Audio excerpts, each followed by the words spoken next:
ఆసియాలోనే అతిపెద్ద గిరిజన పండుగగా ప్రపంచవ్యాప్తంగా గుర్తింపు పొందిన మేడారం మహాజాతర భక్తి శ్రద్ధల నడుమ ప్రారంభమైంది.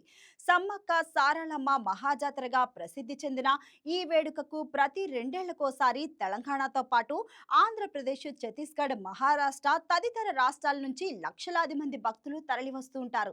దట్టమైన అడవుల మధ్య జరిగే ఈ జాతర గిరిజన సంస్కృతి సంప్రదాయాలకు ప్రతీకగా నిలుస్తుంది.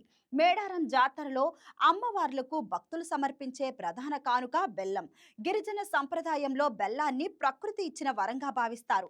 పంటలు పండిన ఆనందానికి ప్రతీకగా, తీయదనానికి చిహ్నంగా బెల్లాన్ని అమ్మవారికి అర్పిస్తారు. బంగారం, వెండి కంటే కూడా బెల్లానికే ఎక్కువ ప్రాధాన్యమిస్తారు.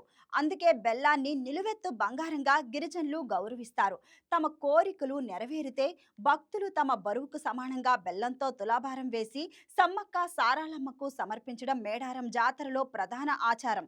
అమ్మవార్ల గద్దెల వద్ద బెల్లం ముక్కలను నైవేద్యంగా ఉంచి అదే ప్రసాదంగా తీసుకొని కుటుంబ సభ్యులతో పంచుకుంటారు.